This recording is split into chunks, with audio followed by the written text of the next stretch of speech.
Hey, Opal. I'm really sorry to be doing this so suddenly, but I have a little favor to ask you and would like you to come straight home after school.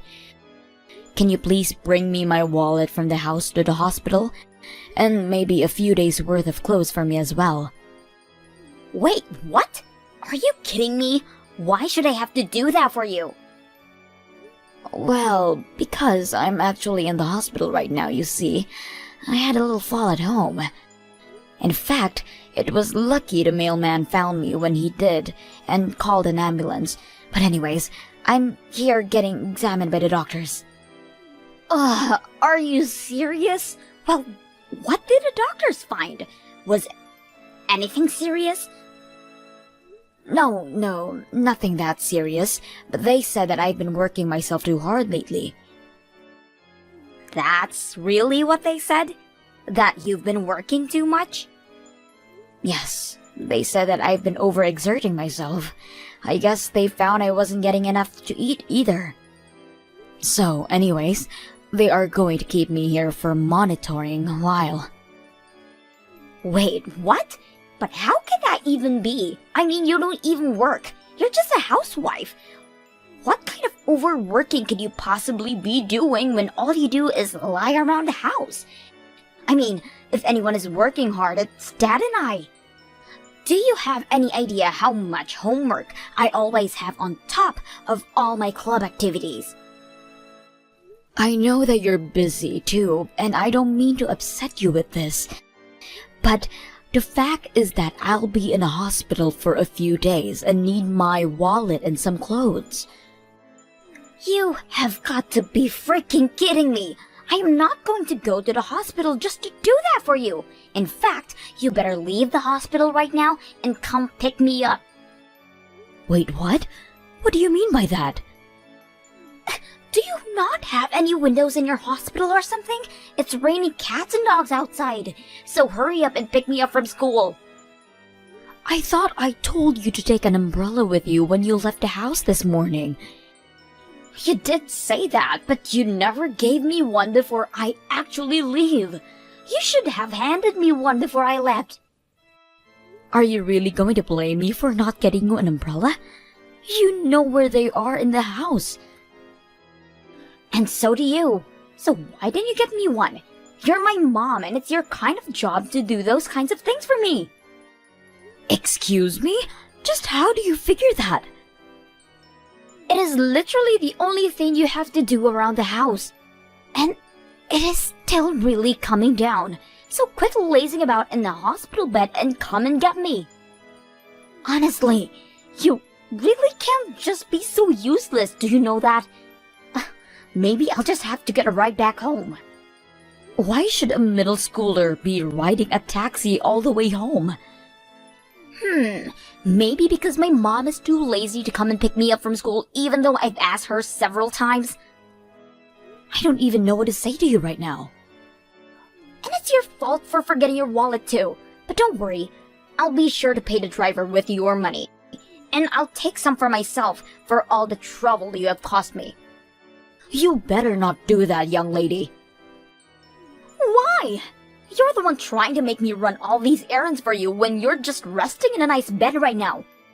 So if you want your clothes and whatever else you need, you can do and get it yourself. I'll be using your card to pay for my meals while you're in the hospital too. Hey, I just got your message. What is this I hear about you falling on the floor? Why would you do this to us? What is the matter with you? Do you realize the trouble you're giving us? I don't know what you want me to say, Frank. The doctor said that I've been working too hard. In fact, when I told the doctor about my daily schedule, he was surprised that this hadn't happened to me sooner. Are you kidding me? You do know that I get up 3 in the morning every day to go to the docks and buy the fish from the local fishermen so that I can cook meals for the day, right? I make lunch for you and Opal, and I always make sure that I have enough time to make the lunches you both will like. Then you typically ask me to help you get everything ready for you to work. Then you told me that I needed to do some research at home to figure out good gift for you to buy for clients that you were meeting with.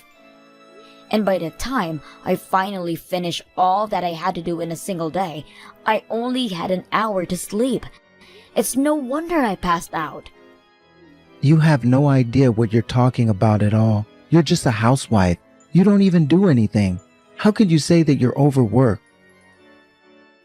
Frank, what do you mean? How could you say that?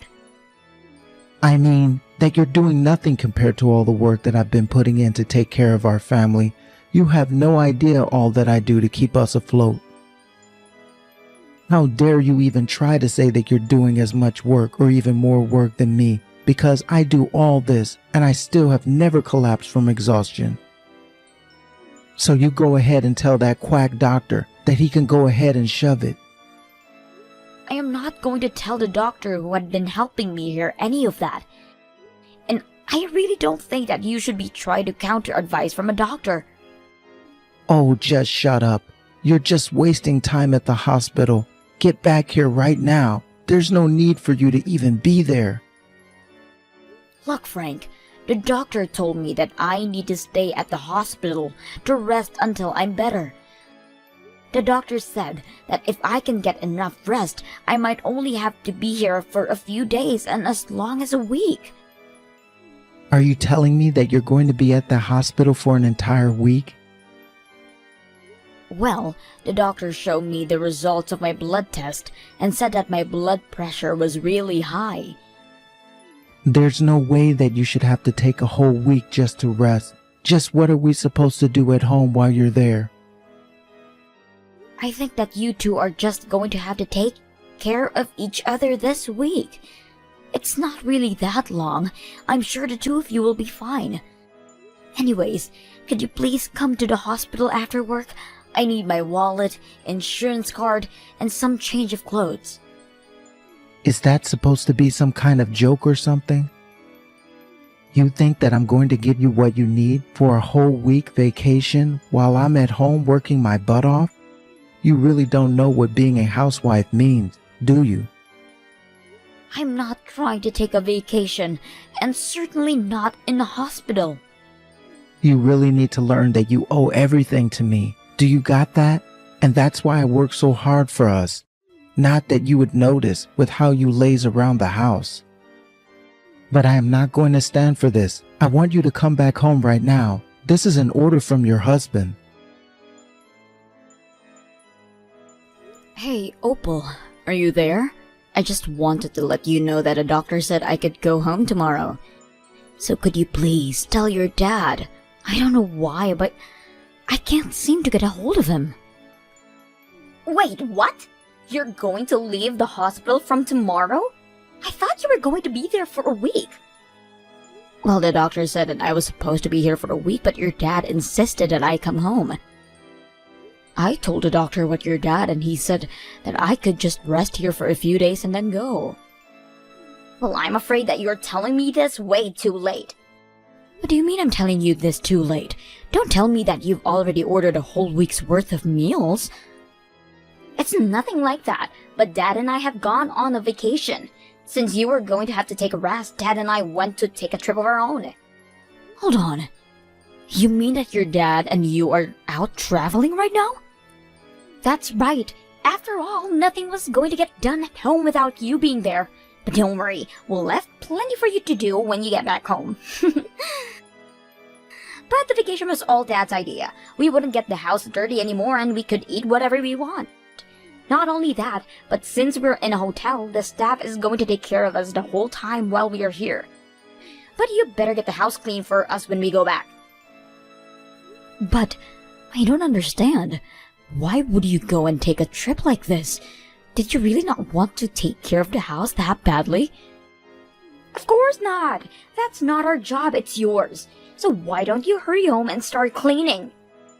Dad works hard at his job. I work hard at my school. So why do you think that you get to take so much time off your work just because you're feeling a bit tired? Well, what about your school and work now that you both are on the vacation? You can't just say that you're going to take a week off at the drop of a hat and then disappear. Dad just called the school and told them that I'm going to be taking 1 week break, but I'll be missing a big test because of this. So when we get back home, you owe me a big apology for missing that test because you weren't at home. Oh, come on. How is that even my fault?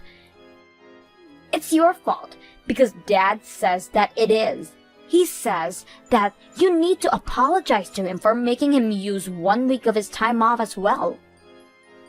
You both know that the whole reason I'm in this hospital is because I was working too hard, right? And now you think you can just tell me to get back to work and to apologize to you both? Not only that, but you both just ran off on a vacation while I was in the hospital? If you weren't getting enough rest, then that's your fault, and you should have thought about that. You're old enough and you should know how to take care of yourself. How dare you talk to me like this? I really don't have time for this. I have a vacation to enjoy, and it's too late now to change our plans. So enjoy cleaning up the mess we left you. And while you're cleaning up the house like you should have been doing this whole time, Dad and I will be enjoying our time off. Okay, fine. If you're going to be this way, I understand. Good. And don't worry, we left you some leftovers in the fridge that you can have. And oh, don't forget to do all the laundry and wash all the sheets and towels too. Oh, don't worry. I'll clean everything so much that there won't be a trace of anything at all. What does that even mean? Don't you worry about that. You just enjoy your little trip, okay? I have to take another blood test, so I have to go as well. Hey, Mom! What the heck is going on? What is all this? The house, it's all gone. All the furniture and the appliances, where have they all gone? Well, you told me that you wanted me to clean up the whole house. So after I got out of the hospital, I went home and did a big cleaning. I told you I wasn't going to leave a single trace of anything, didn't I? Are you kidding me? I would hardly call this cleaning up the house. Did you damage your brain when you fell or something? I just thought you were going to clean the house and take out the trash and stuff like that. Oh, don't worry. I made sure to do all of that too. I took out plenty of trash. What is that supposed to mean? I mean you two, a husband and a daughter who didn't care at all if their wife and mother were okay in the hospital. I've gotten rid of the trash. That is you two. That's why I threw out all of your things. They were just trash too. In fact, I threw away just about everything that either of you would have even touched. Are you kidding me? Do you really mean that you threw out all of our stuff? We're your daughter, and he's your husband. You just said so yourself. How could you do this to us? What are you talking about? Why are you acting like I owe either of you anything? You both heard that I had passed out and was in the hospital, and your first instinct was to go on and take a vacation? Neither of you have ever said a single word of worry about me. I don't owe you two anything. Oh, come on. Are you really going to pretend like this is okay to do just because we weren't worried enough about for your liking? You literally threw away all of the appliances in the entire house. You're like a child. Do you think this is any way for an adult to act? You really don't know how anything, Opal. You see, when a real adult gets mad, they do things much worse than what I do. What is that supposed to mean? What did you do? I didn't just get rid of all the appliances, you see. I also sold the house, but at least you don't have to pack your things now. But you should know that you two won't be allowed to live in that house for much longer. Are you kidding me? Did you actually sell the house? What's the matter with you? How could you do that? Well, I cleaned up the house that it looked so good that I thought I might just sell it. After all, the house is just another kind of trash that I associate with you and your dad now. This has got to be some kind of joke. I don't know what kind of medicine they were giving you at the hospital, but you're crazy now. That fall really must have screwed you up. What in the world are you even talking about? It was the medicine and treatment I got that allowed me to think straight. Why do you think I was able to get so much cleaning done in such a small amount of time? I can't even remember the last time that I felt that well rested and energetic. Well, I'm going to go and tell Dad all about what you've done, so there. You're not going to get away with getting rid of our stuff and selling the house. Hey, what the heck is this that I'm hearing about you selling our house? What in the world are you thinking? What's going on? I mean, you summed it up pretty nicely there. I did exactly that. After I got out of the hospital, I went home and cleaned it out just like Opal told me to. Don't you think I did a great job cleaning everything up? Give me a break. Do you really think you're going to get away with this? This is a crime. I don't care if you wanted to get back at us. This is taking it way too far. I don't care if we're married. You can't sell or throw away stuff that doesn't belong to you. Don't you remember that I was the one who bought the house in the first place? Just how do you even get someone to buy the house when your name isn't even on the deed? Either way, everyone involved in this is going to be getting sued. And then the person you sold the house to is probably going to sue you for fraud. But there wasn't any problems because my name was on the deed. Did you forget? When we moved in, you said you didn't want to deal with the paperwork and gave it all to me. But wait, are you telling me that you put your name on the lease while I was the one paying for it? That's right. You paid for the house, but you were too lazy to check the paperwork, and so I put my name down as the sole owner. Wait, I remember giving you all the sheets of paper from the real estate agent to sign. That's right, and thanks to that, I was able to sell the house without any issues, and I was able to sell the house for much more than I so thought. So I'm going to use the money for the sale to restart my life. This is just ridiculous. That's my money, so you give it to me right now. I don't care if your name was on the deed. I paid for the house. Well, it's not that I don't understand how you feel, but the law is quite clear about the fact that I don't have to give you a single cent. Are you kidding me? Why are you going this? If you really need me to explain at this point, then it's not even worth the effort to explain. I'll send the divorce papers to your office. Be a dear and sign them, okay? Do you think that I'm going to give you what you want? I'll never do that for you. You won't get away with this. Frank realized that he had more pressing things to think about, and he agreed to divorce me just to have less on his mind to deal with. Although, I heard through the grapevine that things were not easy for Opal and Frank after the divorce. The two of them desperately moved into a tiny apartment and began living off a cheap pre-prepared food. The rumors are not that only that their health took a massive decline after that, but Opal's grades also tanked after she got back from vacation. Frank also got lots of trouble with his job after he kept losing important documents that I normally would have prepared for him. I imagine that if he hasn't been fired, he's probably working in the basement of his office by this point. As for me, I used the money I got from selling the house to move into a nice condo in the city. I picked up a part-time job for the time being, but I've been living off from the proceeds from the house, making sure to get as much rest I need to feel back my old self. I've learned from this whole ordeal that the key to a happy and healthy life is to eat well, sleep lots, and have lots of fun. And I won't be listening to anyone who tries to tell me otherwise. I'll be too busy enjoying myself to listen anyways.